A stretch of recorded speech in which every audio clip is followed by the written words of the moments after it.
So my name is Sherry Rose Anderson. I was asked to moderate this panel because I was one of millions who marched on the first Women's March. Yay! And I think for a lot of people, this was a new awakening. We didn't think we needed to be in the streets, but we found out we needed to be in the streets. And so I'm happy, I'm really looking forward to exploring these topics, the idea of how women are going to be involved, how we can be inclusive in involving women with these wonderful women sitting next to me. So we've got Heather Hurlbert, who's the director of New Models of Policy, New America. And she's, next week, she has managed to arrange for a private meeting at Congress to talk about the culture of harassment, of sexual harassment in government.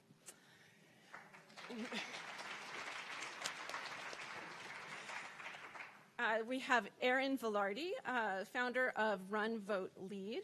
They have recently put together an official declaration of power to end a culture of harassment and assault that they are encouraging the women who sign up with them to sign on to. I look forward to hearing more about it. And finally, Jessica Rogers. She's the co-founder of the March on Colorado and has been involved with the Women's March Colorado. She's been working with Me Too, the Me Too movement, to make the Women's March, to make those Me Too and the Women's March help them work together with the Raise Your Hand movement that was used in the marches on Sydney, Rome, and London, among others.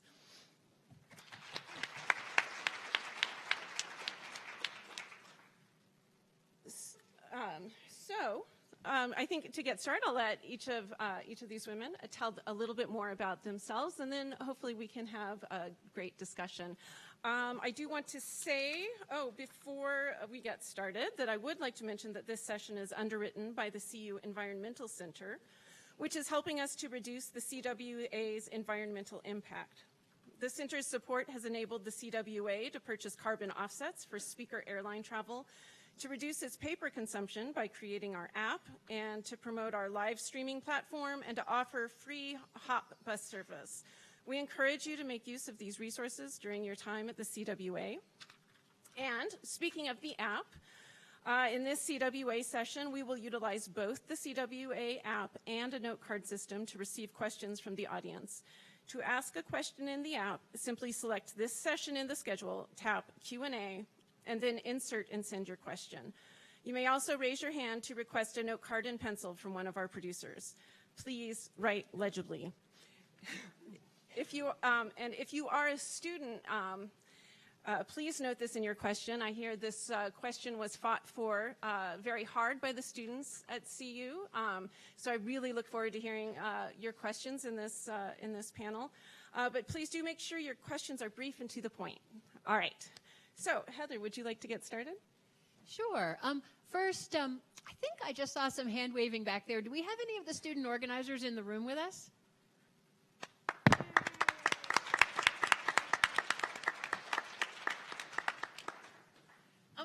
Thank you. And I want to thank you a little extra because, boy, this is not a topic I ever expected to be sitting on a stage talking about. I did not start my career with the idea, in fact, I started my career explicitly with the idea that I was not going to work on women's issues. I was just going to be, damn it, the best there was in my field, and if that meant having to be twice as good as a man, that was okay. I could do that pretty easily, I thought. Still think that. Still do. No disrespect, no disrespect. Not all men. I know some smart guys. But what I loved about this panel was the challenge it posed to me to say, okay, what's next? Which I think is a question we're all asking and that we're all going to explore together. So I've been asking everyone that I've talked to in the last few hours, okay, what should I say on this panel? And I was talking to Bonnie, who's one of the speakers with an entertainment industry background at lunch, and she said, oh, you should talk about the next season of Jessica Jones. And I was like, that would require me to pretend that I know enough about pop culture to know what Jessica Jones is, which is a pretty big fail. But her point was, this is the superhero who's the anti-superhero who won't wear a costume and who deals with men by just punching them out.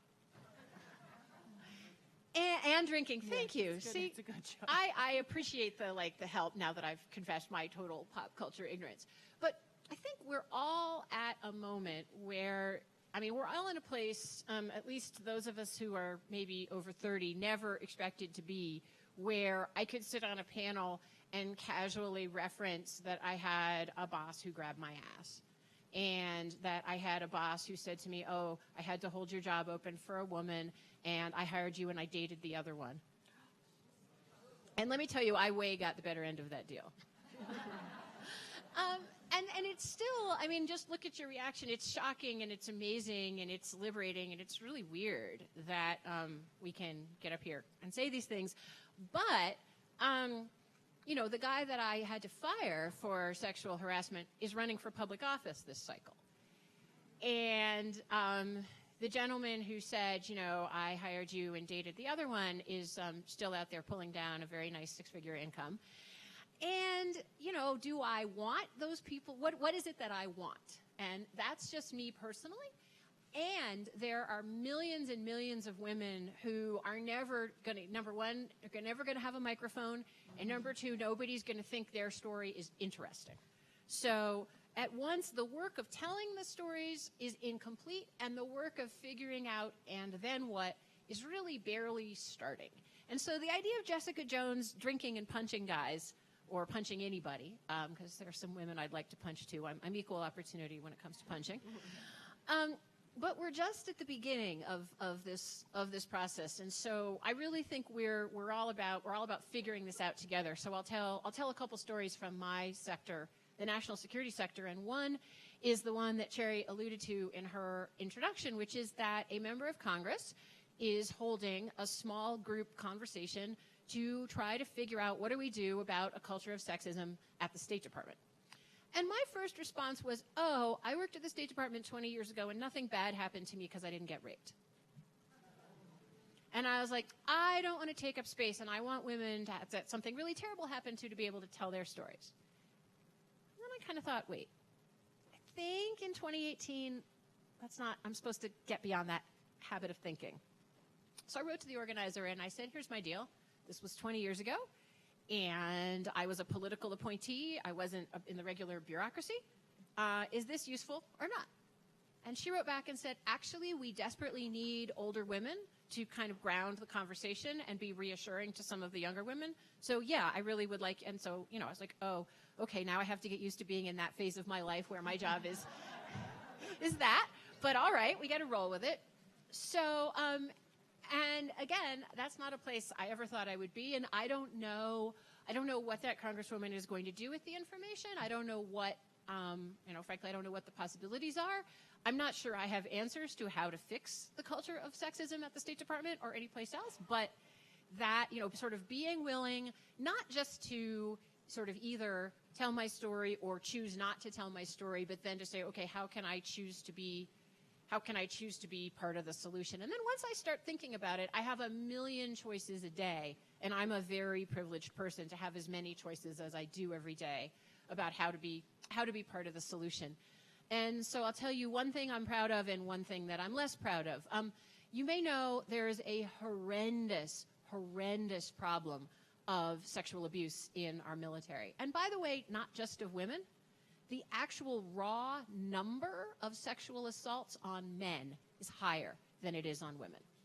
So we have a huge problem with a culture of sexualized violence, which maybe part of addressing it is going to be when we understand that it is a woman's problem and it's a broader problem. So the Marines in particular have had these repeated scandals of setting up private chat groups where they assess the hotness of their female colleagues and trade nude pictures, which may have been obtained under consensual or non-consensual circumstances, but certainly no one said, oh yeah, you can show this to a chat group of thousands of guys.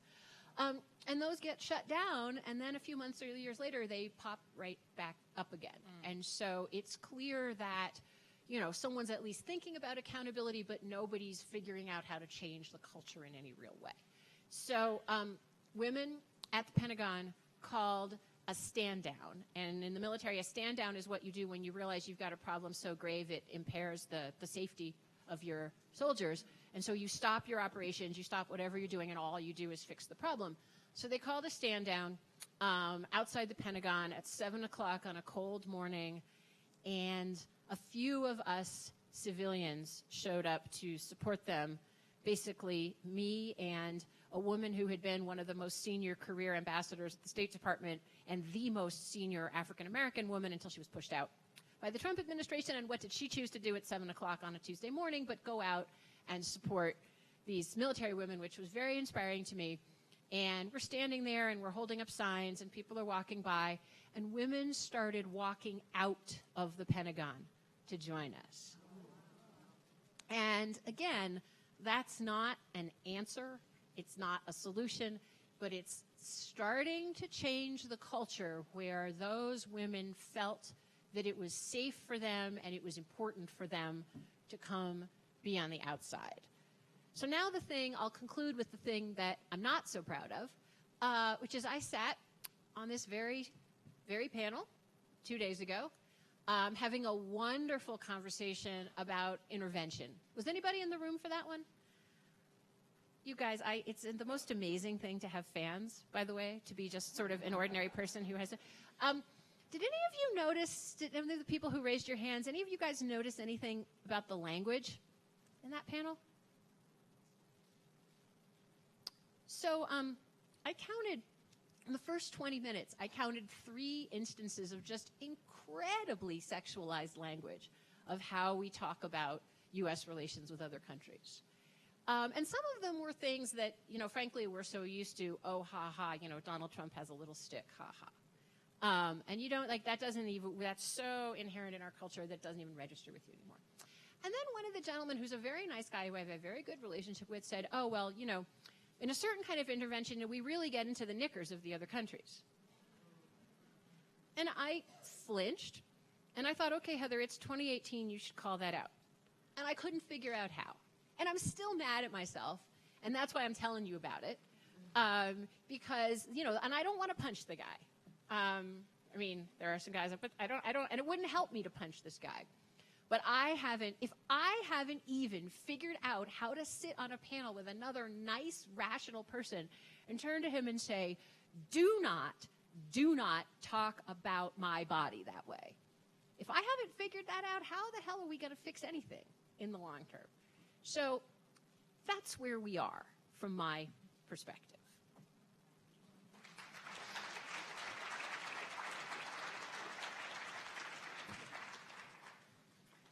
Thank you, Heather. There's lots I want to follow up with you on that.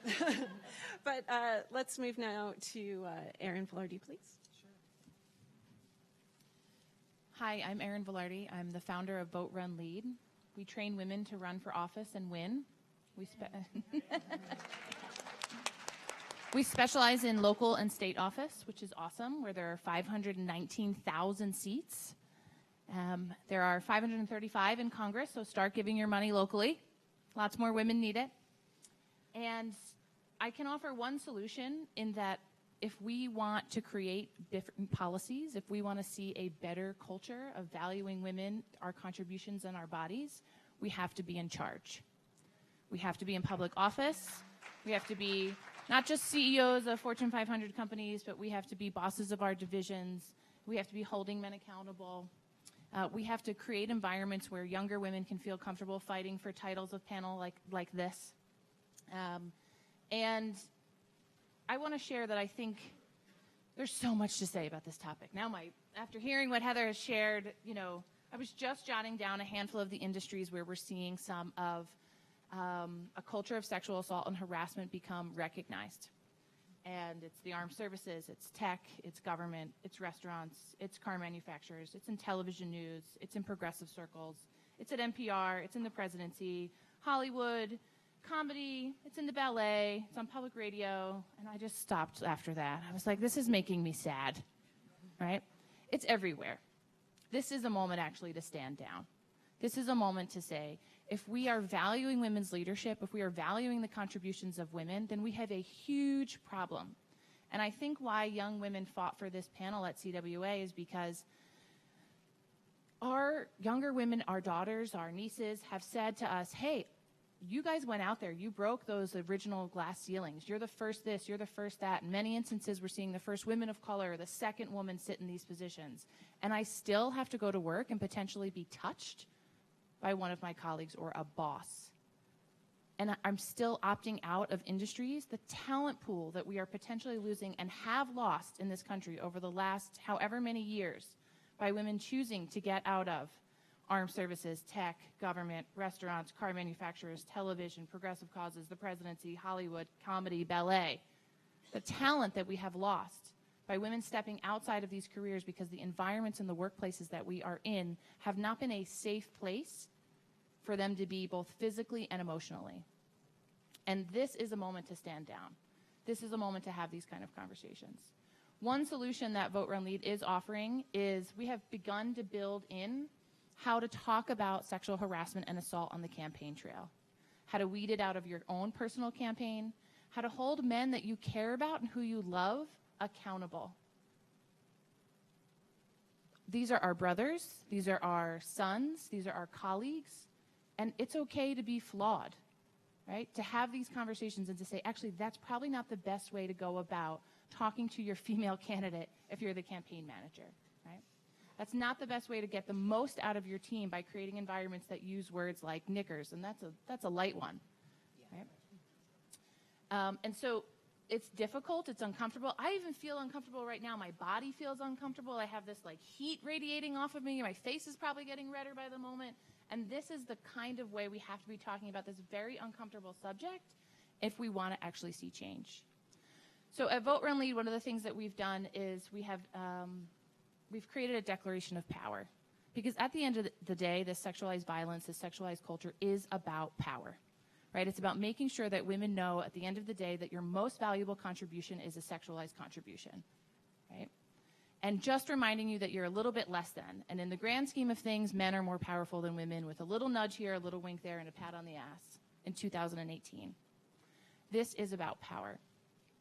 If we want to see more women in power, we have to get women talking about and agreeing to end a culture of harassment and assault.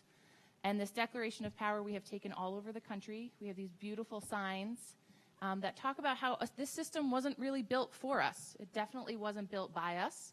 And so we need a moment to figure out what this system might look like if we were to begin to rewrite the rules. And we do need to rewrite the rules. So women from all over the country are signing it. One of the posters is actually in Representative Faith Winter's office. She's a Colorado State representative here. And as many of you may know, she recently had her sexual harasser and assaulter expelled from the Colorado State Capitol.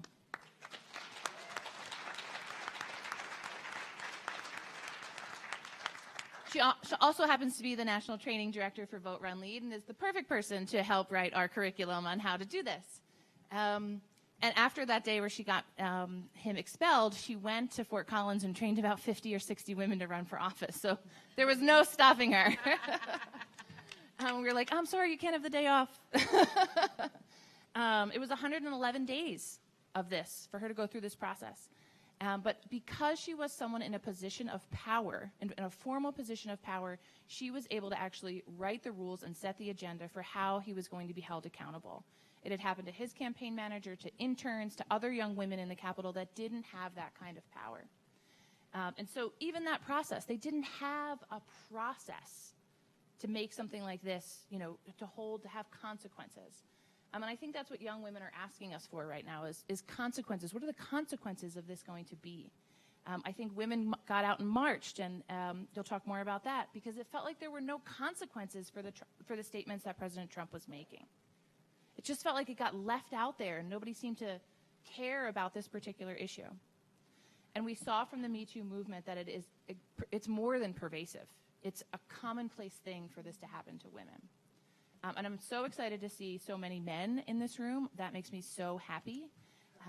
Thank you. Because we can't do it by ourselves. Yes, we need 51% women in public office, and we're on our way. Help us, nominate women, run yourselves. But we also need men in this fight with us. And if you look closely at Representative Winter's story, it was actually 2 men who stood by her in allyship, and I think, quite honestly, helped to swing some of the votes to get some of her colleagues to vote in support of expelling him. Because these things are connected, those 2 gentlemen were threatened by the representative who ended up being expelled for supporting her, because this is about a culture of power, right? This is about him trying to make those men not stand up by her side, trying to keep her silent. And when we band together, we can get justice, we can get consequences. And I hope those solutions will be more of us running for office and winning, and more of us banding together, both men and women.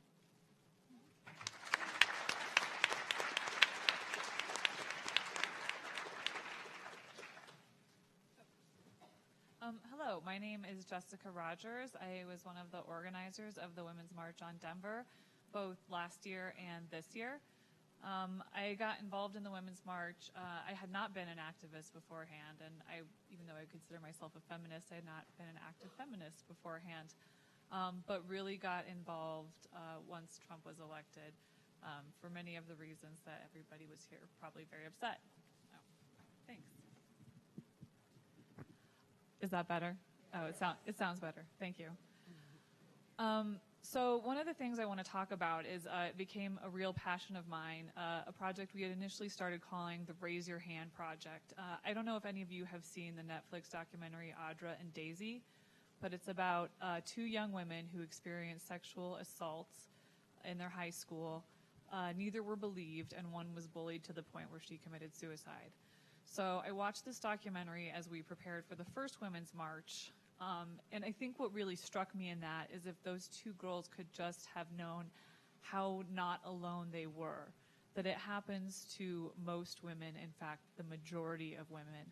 So I'm going to do this experiment here with you guys real quick and hope it goes well, because I'm a little nervous about it, but this is what we did at the first march. The majority of the audience raised their hands, and then from that I was able to connect with Tarana Burke from Me Too for this second march and launch this Raise Your Hand action as a international action, and I can speak more on that later. So, the United States government defines sexual assault as any forced or coerced action or behavior. This includes rape, attempted rape, molestation, and sexual harassment. If you or anyone you know has experienced sexual assault as defined by the United States government, please raise your hand. That is not okay.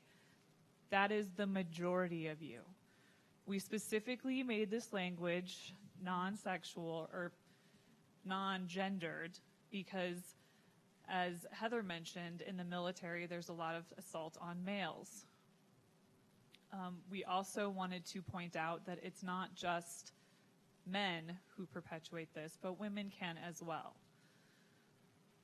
So we wanted to really point that out, and that the majority of people experience sexual assault as defined by the United States government. And when I first reached out to Tarana Burke, all of our pictures that we had from the first march were all of white women, because to be honest, the Women's March, that's our audience. It's middle-aged white women. So I addressed that specifically when I spoke to her, that the Me Too movement was started by a black woman to really highlight how minority and women of color communities experience sexual assault at a much higher rate than white women. So through that, we were able to incorporate and collaborate with a lot of communities in Denver that work with sexual assault, but we actually had a march on the East Coast that would not participate because they felt that the Me Too movement was so appropriated by white women. So when we talk about sexual assault and sexual harassment, we do have to acknowledge too that there is a line where one of my co-organizers did a radio show with a woman of color who works with a lot of women in women of color communities who have experienced sexual assault. And her example is that although as women we may experience similar trauma, the resources that we have to deal with that we have to help us after the fact are different. So I had the option to not go to work, to get counseling, to have resources, to have help. And another woman in this woman's story, she had to go to work. She wasn't believed. She couldn't tell her boss. She had 3 kids she had to feed. So as we move forward, we need to understand that there are different resources and levels of impact for different groups. Thank you.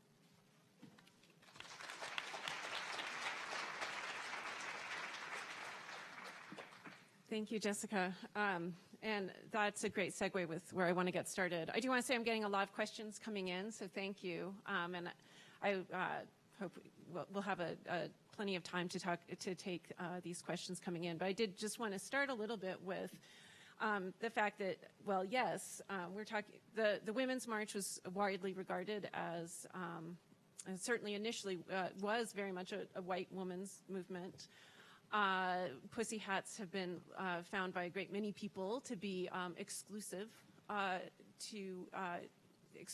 people that are not cis white women. There's the 4 of us up here are all white women, and we're talking about women's future in politics and in leading and in dealing with sexual harassment. So are these issues the issues for white women, about white women, of white women? Or how do we make sure that we're keeping women inclusive? How do we make sure we're including women of color? How do we make sure we're including trans women? How do we keep this movement? How do we make this movement more inclusive? And how do we engage and form strong coalitions? Well, I want to push back on that a little bit and say the Women's March, I think, did a fantastic job of leading with young women of color, with the co-founders as young women of color. I was at the Women's Conference in Detroit. I think they did a fantastic job of putting on stage and bringing in communities of color. And I quite honestly, I think the Women's March has shifted from maybe initially when the Facebook groups were getting together, but since January of 2017 has been women of color led and centered around the experiences of women of color, and they should be applauded for that. And I don't know, if anybody was at the Detroit convention, but there was a conversation called Confronting White Womanhood in which, they had to do it twice. The line was out the door, right? Of people sort of of white women trying to figure out what it is that we can do better. This panel should look better, right? It should be more inclusive. But I think, honestly, this is one of the arenas that we have seen a handful of white women, including Alyssa Milano, who put out the Me Too, go back and say, no, the person who actually invented Me Too was Tarana Burke. Always, always, always there is ways to do better and be more inclusive, but I do want to acknowledge that we have set up some good patterns, and the young women of the Women's March have shown us a way in which to allow women of color to lead and to center the experiences of women of color. It's something very critical to the work we do at Vote, Run, Lead. It's something we should all, when we're talking about women, we should stop saying women and women of color. We should say women and men of color if we're talking about certain populations, because we need to, when we get to that place is when those descriptors are inclusive. But I do think that we need more research on women of color statistically. We need to look at the economic disparities that we're seeing that cross along lines of race, class, and gender. We need to be looking very closely and giving spotlight to trans women who experience violence at an astronomical rate compared to other populations. And I think those are some things where we need more media stories, we need more leadership, we need more inclusivity, and we need more resources around making sure that those, as you were saying, those folks are getting exactly the kind of access. But we should be side by side in leading the fight against this. Thank you. Does anyone else want to comment on what we should be doing right now to be more inclusive? Well, what we've discovered with our Women's March is, so the second year we created a steering committee because we didn't have as much time as we had wanted to in our planning. So the steering committee was incredibly helpful as kind of just a Band-Aid for this last March. And what we've discovered that our plan is for this year is doing less action as far as like hosting stuff and then showing up to the actions that are already going on.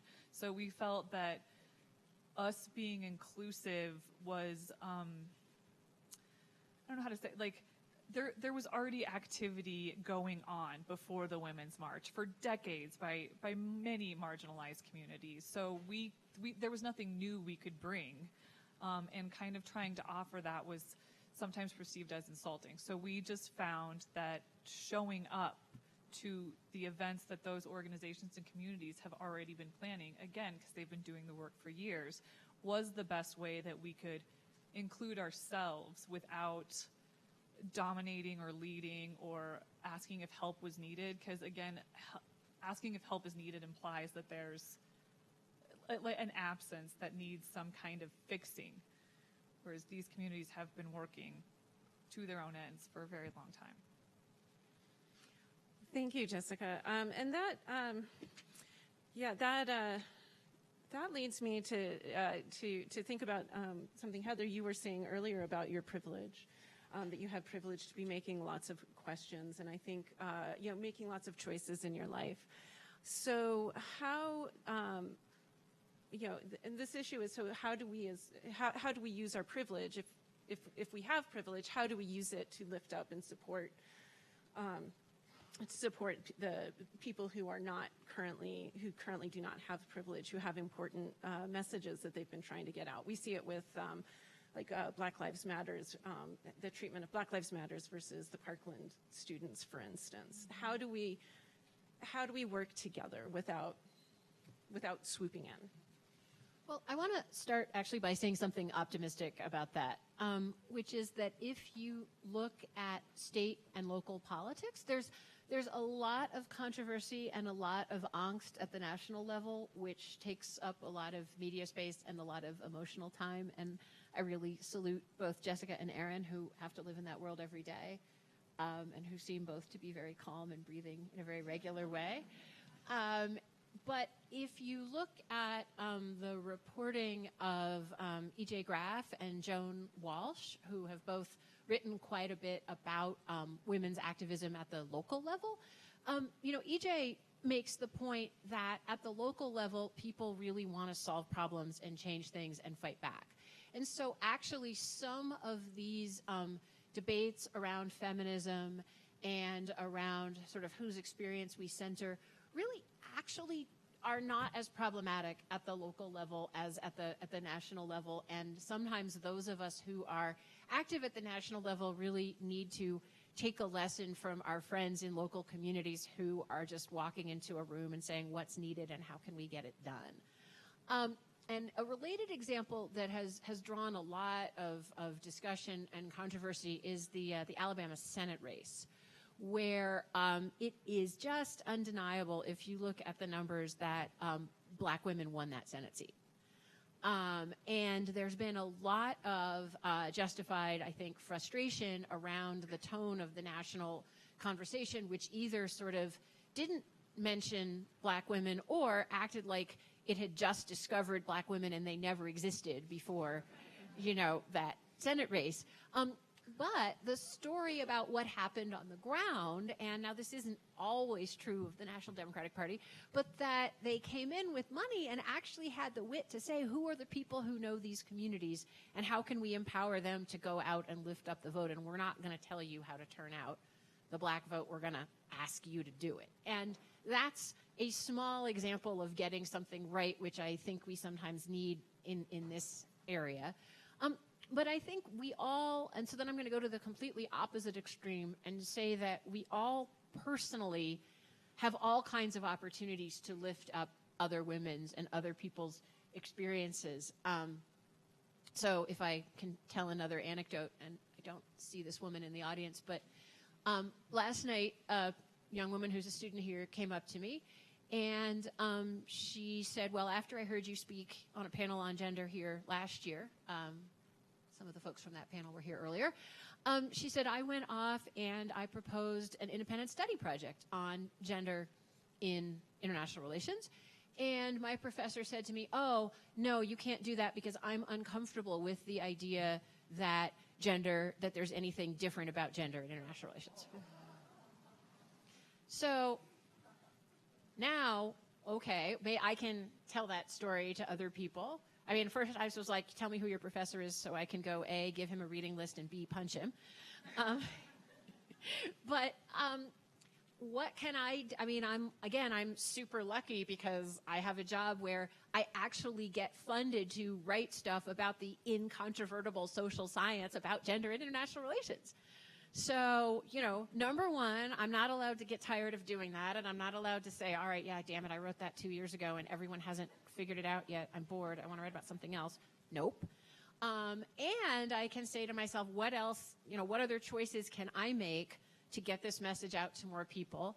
And what are the young women in my own organization not getting the chance to do that they want to do, and how can I lift that up when my colleague comes to me and says, Heather, that guy you suggested I interview, I'm really tired of him trying to fix me up with his son.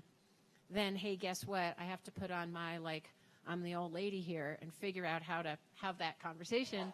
And then I have to figure out how to go to the boss and say, yeah, so that guy, he might be really smart, but we got to counsel him or do something because we can't have him talking to the staff that way. So and many of us are in this place in our lives where, multiple times a week we have the ability to choose to lift up people's experience. And man, it's really hard. I didn't train for this. Nobody warned me that this was going to be part of feminism. And, plus at the same time, I'm getting older and I have a teenager in the house. I got to do this too. But I think that's what being an ally means. Thank you. We've been talking about inclusivity along color and identity lines, but I'm definitely getting some questions about inclusivity along the political spectrum. So the women's movement, the Women's March, organizations like Vote, Run, Lead are, I think, pretty strongly associated with progressive women, with democratic women. Where do conservative women fit in this movement? Why have pro-life women been ousted by the women's movement? And maybe, Erin, this is something you would like to address. How does your organization decide which women to back? Is there a preference towards progressive women from the left? How do political ideologies fit into this? Conservative women are sexually harassed and assaulted as much as progressive women. While I welcome these questions, I'm very transparent with my face, and you might all see me up here. And I want to have an inclusive conversation, but I want to say that the President of the United States has been accused of sexual harassment and assault by over 24 women. And young women put this panel together because they want to, I think, have a real conversation about what that means for all of us, for conservative women, for progressive women, for trans women, for white women, for women of color. And I don't want to get tripped up in how we make this the best possible movement right now. I think we're in a moment where we are in the reckoning part, and it is time for accountability and naming and shaming. And we are not finished naming and shaming. Women in the medical field, women in they're not publishing. They're how come we haven't had our own internal Me Too movement happen within this sector? We are still in the naming and shaming moment, and I want you to continue to name and shame. And I want to have these inclusive conversations, but I want to be this is happening right now, on campus to somebody, statistically happening right now. So I think that's where we are.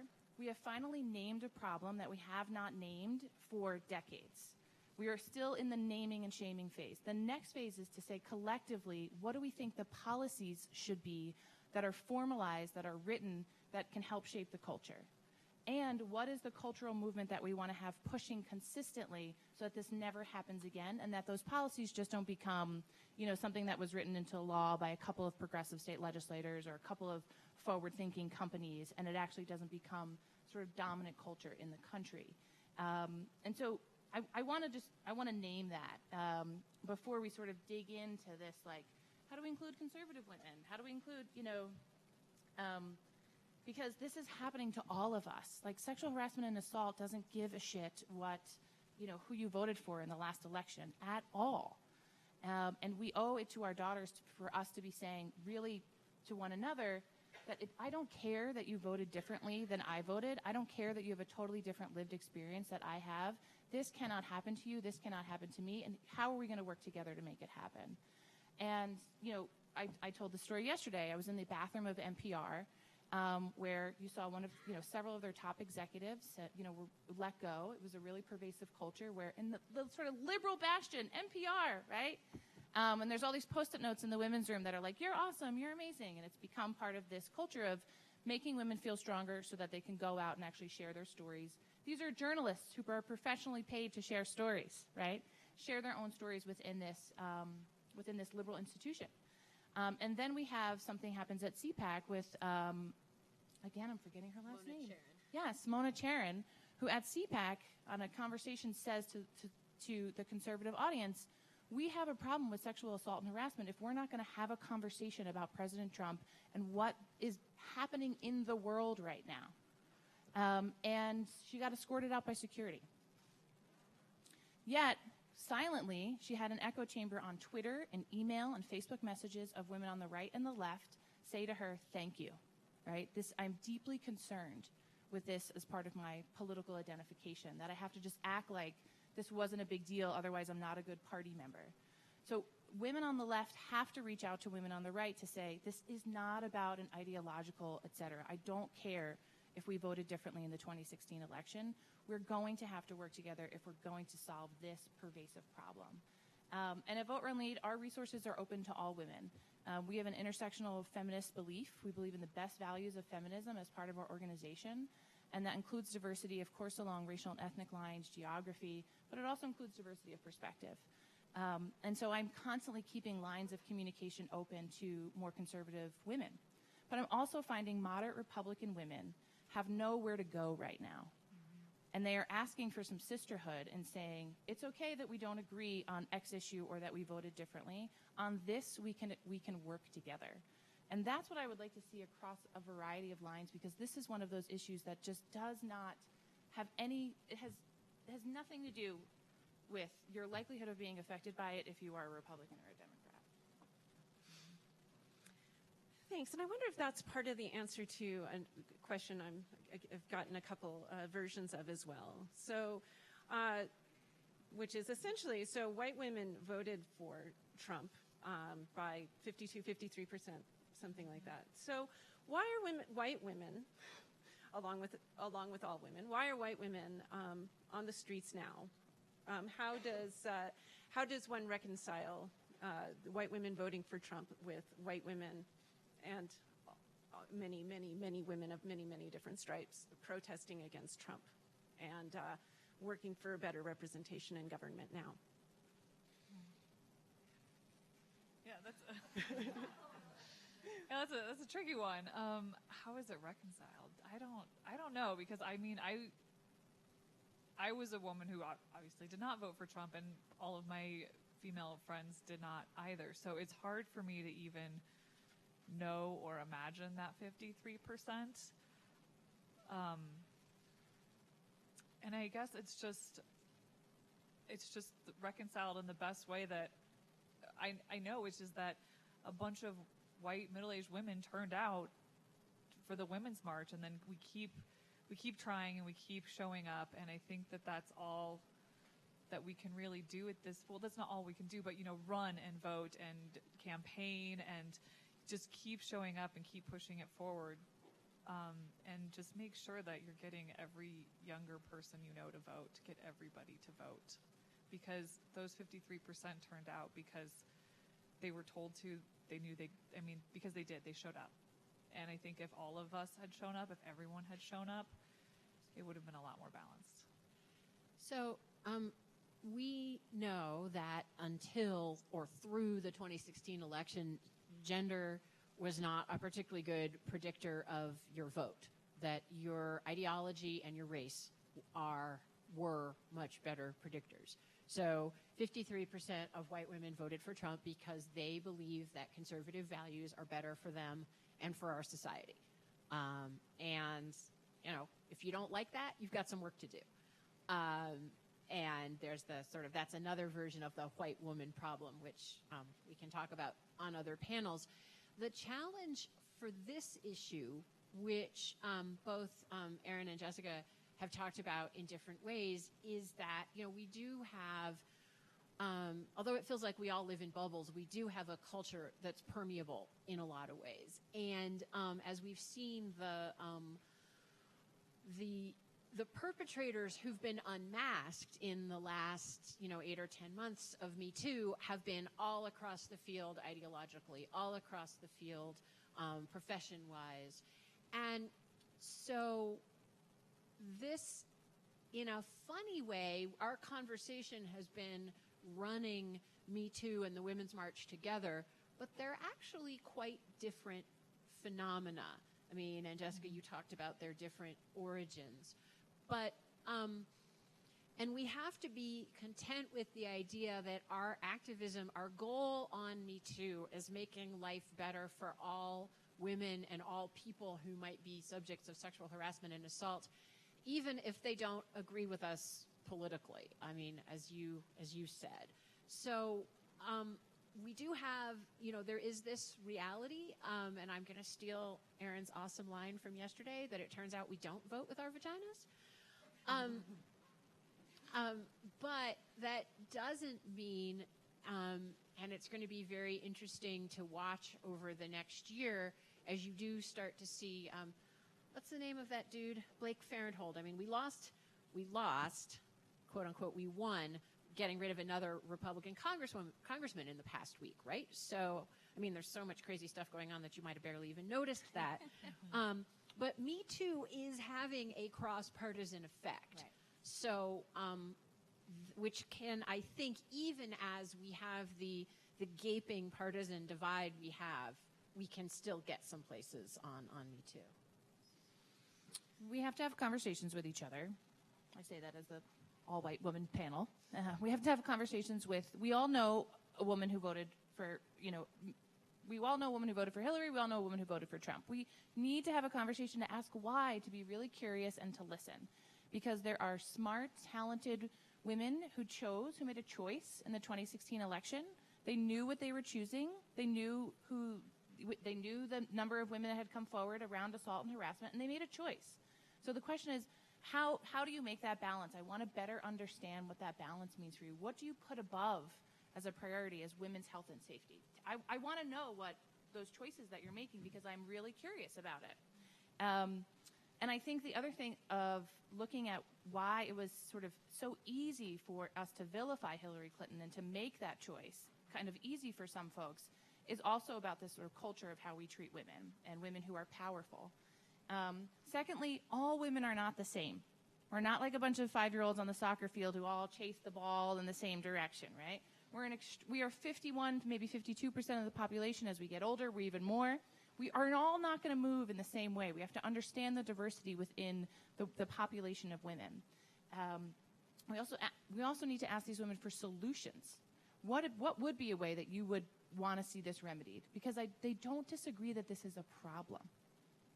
So how do we bring them into the conversation to say, what might your solution be? How do you make something like this change so that your daughter and my daughter doesn't have to deal with this when they go into the workforce? So there's a level of engagement there. There's a level of listening that needs to happen. There's, because they're not all of a sudden going to start voting a different way next week, right? They have figured out what their priorities are, and they're voting on those priorities. I want to know how you came up with that ranking of those priorities that put harassment and assault so low on the list. I actually want to jump in and say something else that's a little bit challenging for those of us who identify on the left. Two things, actually. As you know from my bio, I worked in the Clinton White House. And when I think about how I thought about these issues in the 90s, I'm not very proud of myself. And I wonder if some of you in the audience might think back to how you thought about these issues in the 90s and feel the same way. And maybe you feel a little uncomfortable when Erin says, well, they knew these things and they voted for him anyway. So I think when we shake our heads about Trump voters, those of us who were old enough to vote at that time, and it's a complex issue, and I don't feel like I have any great moral certainty about it, and I'm still very proud of the work I did in the 90s, but I think we have to acknowledge that it's not like It's not like nothing like this ever happened before. And the other thing that I think we have to look at and say, oh, wow, this is a very real obstacle we're still facing, is the shaming and the attacks that Senator Gillibrand faced both for sort of suggesting that, maybe President Clinton had done some of the things that the women accused him of doing, and of saying that Al Franken should step down. And actually, I had this conversation with my mother-in-law at Thanksgiving. And my mother-in-law is such a wonderful feminist who's been, worked for political reform and was an organizer. And she said, she's asked me, the question that your relatives always ask you when you work in politics, who do you like? And I said, well, I'm really impressed with Gillibrand. And my mother-in-law said, oh, well, I'm not going to forgive her for what she did to Al Franken. And I looked at my mother-in-law and I was like, okay, I have to be nice. It's the holidays. And I said, so, Phyllis, I go to the Hill a lot, and I go on office visits. Like, you'd be okay if he did that to me? You're really okay with your daughter-in-law going to meet with the senator and him, grabbing her? Because that's what we're talking about. And it was really interesting. My mother-in-law was like, oh, I never thought about it that way. Like, yeah. Thank you. So I have a student question here following up on this, and just like to, just digging in even more to the Me Too movement. So this was a great example. What do we say to women that are not passionate about the Me Too movement? And how do we get everyone involved? What are really concrete things like Heather just shared with us? Oh my God, I still have not had the conversation with my mother about Garrison Keillor. I want to take the energy of the women who are passionate about the Me Too movement. I want to see, like an online manifesto where we get to, put policy forward and say, like, what would you do here on campus if you want to see a really strong sexual harassment and assault policy? What would it look like? Who would write it? We have the tools with technology to do that kind of crowdsourcing of information. I want to see focus groups. I want to see the resources behind what kind of policies we might actually put in place. I want to see some experimentation with those policies. I want to see young men in these focus groups. I want to see young men talk to older men. I find generationally this has been really tough, where older men have said things to me like, oh, what, you can't even shake a hand anymore, right? And younger men have said, like, oh my God, I had no idea. So both are problems, right? So what's the perception that we have generationally? How do we have those conversations within men? How do we create spaces for those men to get together and say, I think maybe I probably have done something not so great in my past, but I have like 2 feminist amazing daughters and I voted for Hillary, right? Like this is okay. We need to have these kind of conversations, put this stuff in the sunlight. I think those women who are not necessarily passionate about Me Too, unfortunately, there will likely be everybody knows someone who it's happened to, and when that happens, you will see that passion change. Because when you go and you actually look at what the pathways for justice are, and you see that sometimes there are no pathways for justice, they have not been set up, that's when you actually get folks who would then be galvanized. But I want to be a little bit hopeful and say that previously women used to come forward, if they came forward, right? Previously women never came forward. This was a silent thing. Now women have come forward, women were coming forward, and they were being told, anything even around sexual assault. I just watched the Paterno documentary, right? They were told, he's a good guy. Don't ruin his career, right? So if they were taken any further, and they would have negative repercussions on their career. Many women opted out. Right now, at this moment of time, women are being heard. It's not enough, but it's going in the right direction. We're being heard, we're being believed. I think you're going to see a very different outcome at the Bill Cosby trial because the culture has changed, and I'm looking forward to that. And what you're also seeing is, in politics particularly that we're seeing, is young women in these state legislatures saying this is unacceptable, and we're actually going to write some legislation on this. We're going to write some legislation, and we're going to put it into practice. What else we're seeing that's a sort of happy anecdote politically is that lots of these guys are retiring. Now, I don't know if they're retiring because they have a Me Too incident in their past, but, I could care less, but they're retiring. They're taking a look at the landscape and they're saying, wow, there's an entire generation of young people, of women, of a diverse group of people stepping forward, and maybe it's time for me to, step aside. And so you're having open seats, which means it's very likely that you'll have new and fresh perspectives and a new opportunity to pass some of this legislation. So I suggest that we all think about, we all can be policy experts, because actually no one has the answer on this just yet.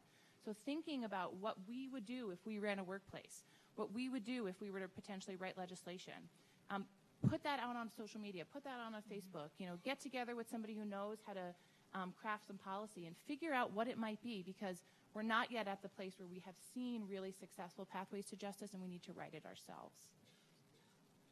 And I will say, so the question was how you get someone to be passionate about Me Too? Is that... So I think having everyone be passionate about it isn't as necessary as having everybody understand and believe that the Me Too movement exists because these women are telling the truth. It does happen on this scale. It has happened on this scale. And it will sadly continue to happen on this scale until more women come out and speak about the Me Too. And I think another thing that's incredibly interesting is I've had so many discussions with friends about this, but that so much of what people have been called out for, a lot of it has been very overt assault, and a lot of it has been harassment that, if you look at, I've been watching Cheers lately, that is just full of sexual harassment, and even some of the shows from the 90s, Friends and Gilmore Girls, it was part of my pop culture growing up. The normalization of women saying, oh, we just accept the compliments we can get. Or it's okay that my boyfriend is, bad and eats Cheetos and I'm the breadwinner, because that was part of the comedy trope. That was part of the pop culture trope of what we were buying into. So I think a lot of it does take time to change, but our pop culture with our younger people is really making that change. We have Wonder Woman, we have Jessica Jones, we have the girl from Star Wars, we have tons of women running for office now. So it's this empowering that's going on at a cultural level, and it's also really making sure people understand and believe that it does happen at the massive scale that you saw when you all raised your hands. Yeah, thank you for bringing up the idea of culture. I have a question from Kyrgyzstan, specifically about culture, and I think we certainly are aware that there are very many traditional cultures that have very strong gender roles. So how do we, so for instance, this question says that in my country, the culture plays a great role. Women should do all the housework and always depend on the men. So this is, certainly these people belong to all sorts of different cultures. Are these cultures, are people who believe in these cultures excluded from this movement, or how do we bring these in? I think it's clear that, even with traditional roles like this, that doesn't mean that one should be subject to sexual harassment, but. Yeah, I want to actually, there's some really, I think we're going to learn a lot more about this. We don't have the research on it because it's one of many, many ways that women are regarded as small men, and it's not that important to do research on us. But there is this fabulous social science, seriously, medical research, look it up. There is this really interesting social science research which holds up across cultures that the single best predictor of whether your society is going to engage in civil conflict or external conflict is the rate of violence against women. And the woman who led that work, Valerie Hudson, who's a professor at Texas A&M, has developed a really interesting elaborate theory about sort of culture and how a culture safeguards women, because cultures, there is really no culture which is like, yeah, hey, cool, everybody can just go rape any woman they can find. All cultures, sort of, there's some way that women are regarded as a store of value, if not having inherent full equal value in ourselves. So in fact, the idea that you don't want the women in your community raped or assaulted or demeaned or degraded is a commonality across cultures. Now, whether you also think that women should be able to run for president, that's, as the questioner says, dramatically different across cultures. But a point that I always make, and it's frustrating, I feel I don't make it with a great deal of success, is that the idea that violence against women, that allowing violence against women with impunity is really bad for everybody in a sense. We've also, by the way, incredible statistics about what it does to children, both male and female, to be exposed to their mothers being abused and assaulted. I mean, again, that's just one of the worst things you can do for the future of a society. So, in point of fact, the core issue here is universal. Well, and following up on that, from which cultures or nations might we learn useful lessons about how we treat women? Is anyone doing it well?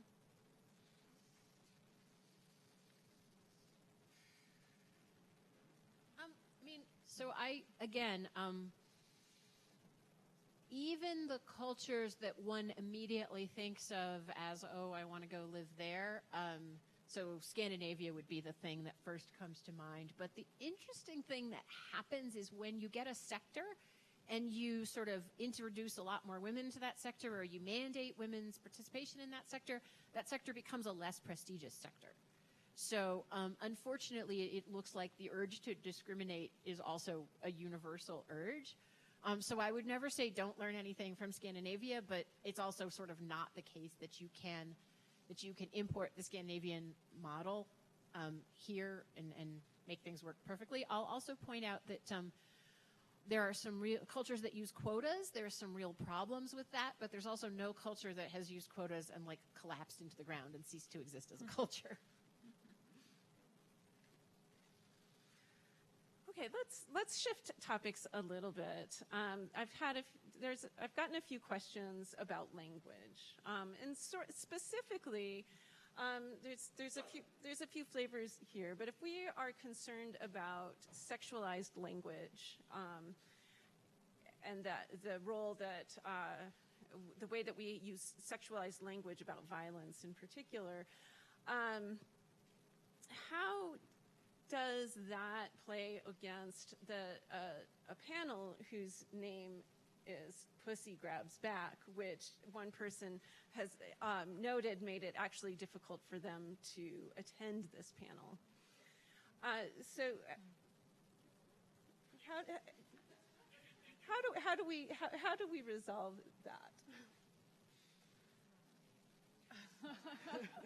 I think we don't resolve it, frankly. Let's have some tension.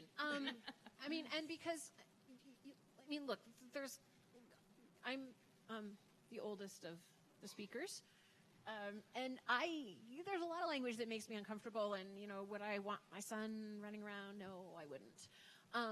But I also want to respect, for some people, taking hold of this language is empowering. And so, to me, this is, we need, and we haven't always done this very well in feminism, but we need to have, and frankly, thanks to the fabulous job done by the conference, there are a lot of panels on women and women's issues in the moment at this conference. So what I'm really happy about is if there's anyone who didn't come to this panel because of the title, they did have other panels to go to to discuss these issues. And I think I want to be sensitive and not use words that offend an audience, but I also want people for whom those whatever words have great power to be able to use them. Yeah, I would agree. I think the tension is good because the tension is not coming because the young women chose this out of the air, right?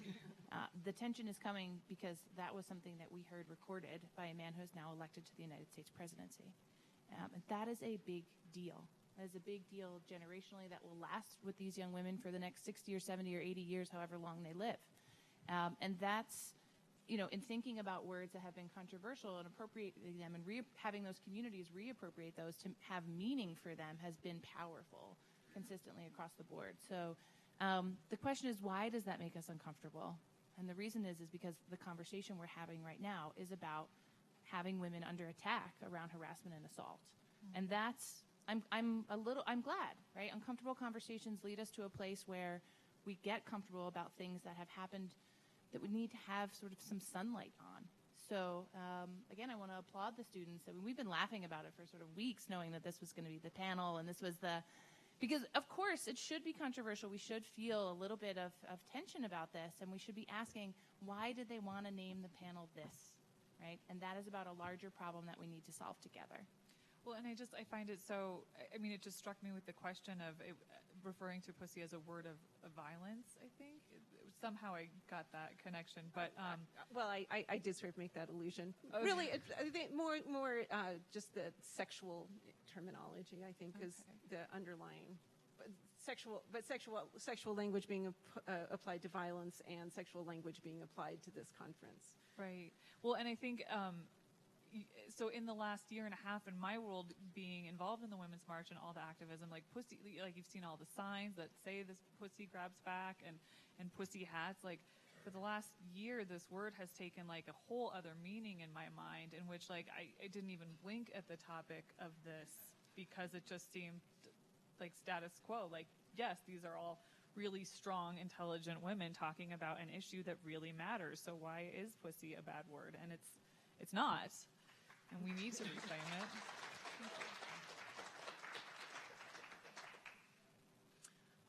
All right, I'm throwing a little time check here. We've got about 8 minutes left in our panel. I keep checking for questions on here, so feel free to keep sending them in, although we're not going to have time for too much more. I think one of the ideas, and this is a question that's come in a few times as well, one of the ideas that kind of underlies this whole panel, this topic, is, well, really, what's so important about having women in leadership roles anyway? I mean, should we be? I mean, shouldn't we be more concerned just about abilities? No. No. All the research says that we are doing the business of government better, that we are bringing a different experience to leadership, that diversity of leaders, diversity of groups produces better outcomes, right? And we can throw more money at the research and the outcomes are going to be the same. When you have a group of people who have had like the same sort of return on like rewards for certain behaviors or a style or have mimicked a style or have been taught one particular style of leadership, and then you throw a whole different body of folks who have often been at the foot of the table, now at the head of the table, they are going to use the skills of organizing and leadership that they developed at the foot of the table at the top of the table, which is a more flat line, more open and transparent. We see it in government. Women are more likely to talk with their constituents, to find diverse opinions in making decisions. We're long-term solution-oriented. We have less ego drive in our desire to get things done.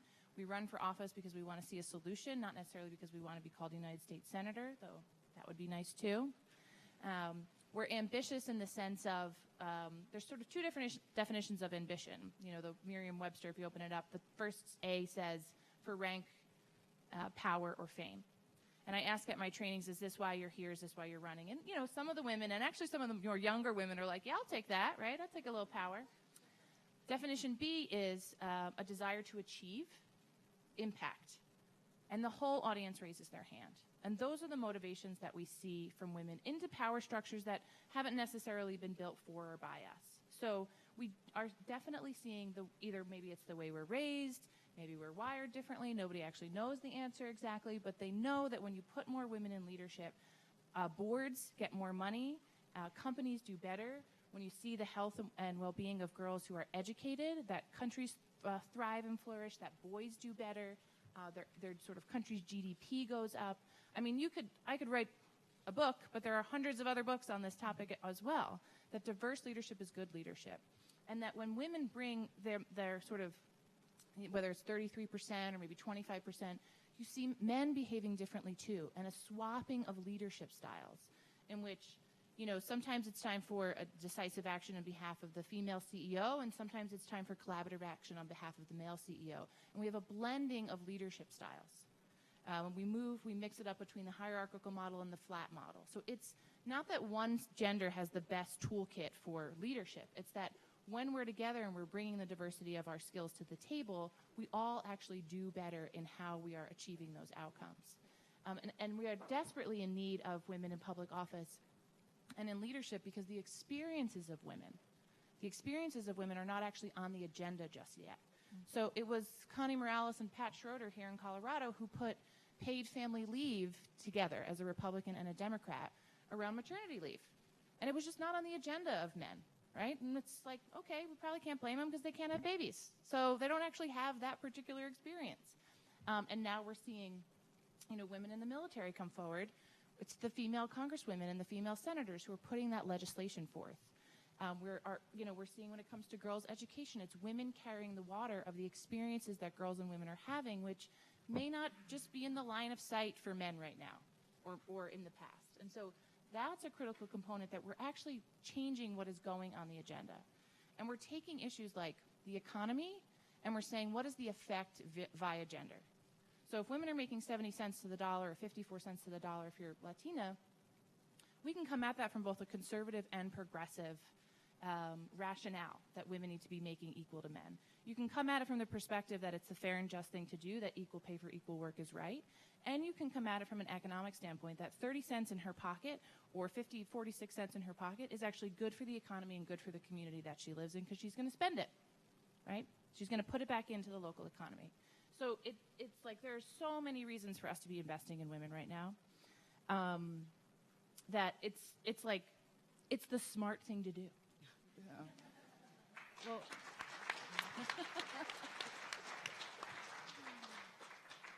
and putting together the biographies of the women we had on our steering committee, right now women of color are one of the highest educated demographics in the country.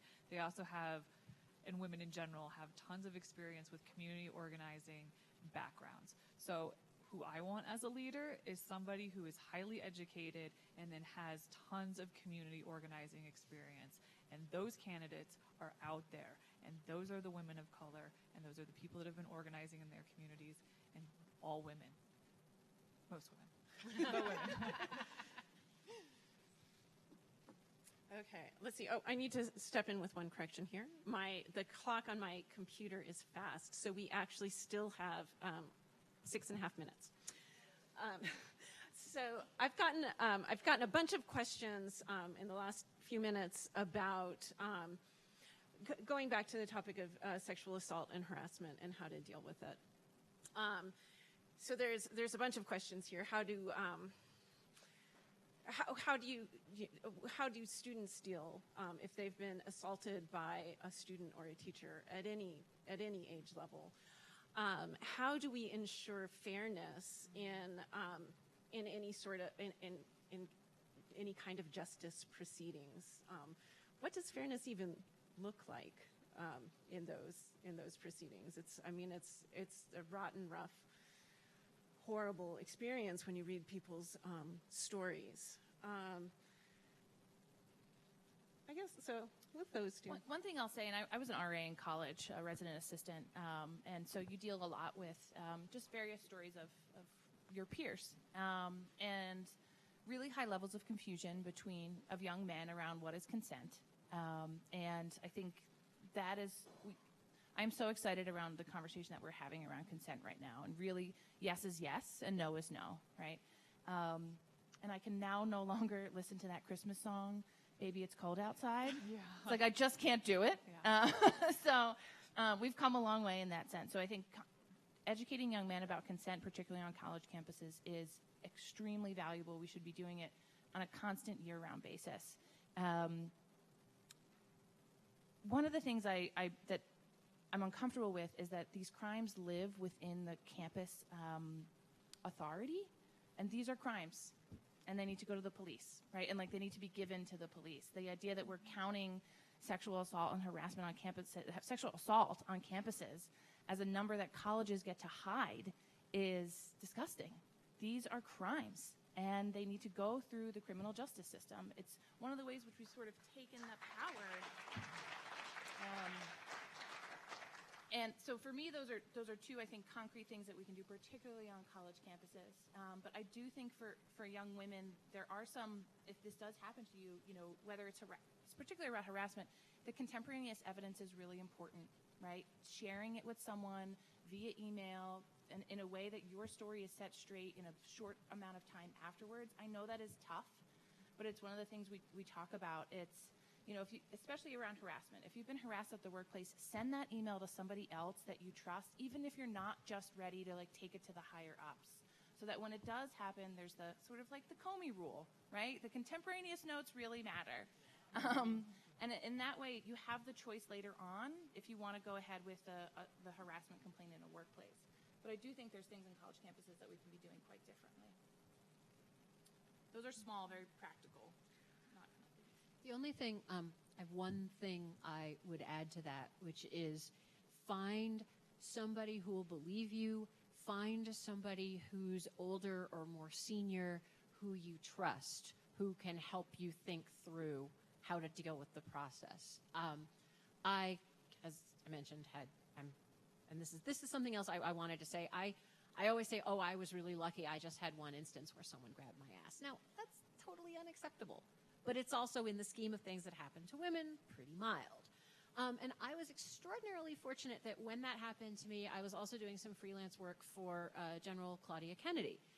And Claudia Kennedy was the first woman to make 3-star general. And she had an experience in her career. I believe she was already a 1-star general. She was chased around her desk by another 1-star general. And she did what many of us did for many years and just like managed to throw him out of her office and sucked it up and went on with her career until that man was nominated to be chief of personnel for the Army. And she said to herself, I cannot in good conscience allow that man to have the final say over discipline of hundreds of thousands of young men and women. And she came forward and told her story knowing that it would mean the end of her career. And it did mean the end of her career. She knew she had no chance at a promotion because she told her story. The guy was not made chief of personnel of the Army. She retired, and she wrote a book and went on the lecture circuit. And I happened, through great good fortune, to be invited to help her polish her lecture a little bit at the moment that this thing happened to me. And after several days of being like, I can't tell anyone, I can't tell anyone, I was like, I bet you could tell General Kennedy.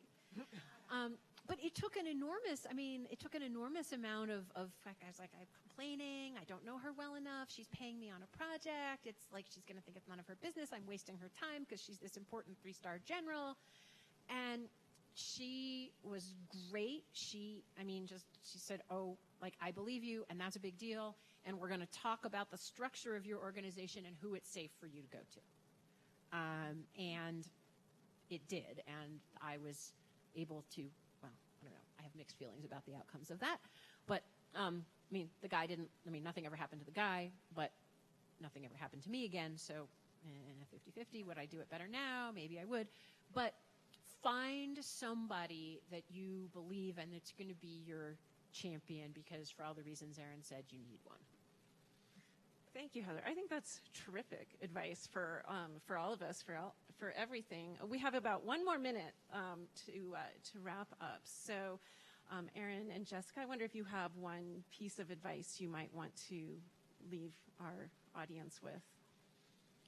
Well, and just in regards to the last question, too, I think finding somebody that will be your champion, and not to like push this idea forward again of raise your hand, but the whole idea behind that was if those 2 women, Audra and Daisy, from that Netflix documentary, one who had killed herself, had any idea of how many women share the exact same experience, then I think that their lives would have been totally different. So I think what I want to encourage is having women talk about their experience, and not to normalize it for it to be okay, but to normalize the discussion of it. Because I think it's so important that we acknowledge that it has been a cultural phenomenon that is coming to an end, but the only way it can come to an end is if we all speak about how it's impacted each of us. Yeah, I'm an optimist. I was drinking a glass of water at my host's house, and it said, half full, half empty, and every time I sipped out of it, I had to refill it. So, this conversation makes me really hopeful. As frustrating as this is, I'm having conversations with my male peers that I've never had before. We're having conversations in the workplace. We're building how to talk about sexual assault and harassment into our curriculum. We've never done that before. we're putting the sunlight on this issue, and I'm hearing stories from women. Like the generational storytelling is phenomenal. The shared experience, and I'm hopeful that as we begin to shed some of these burdens off of women, that as we begin to shed some of this, some of these impediments that assault and harassment bring, that we're only going to do more fantastic things.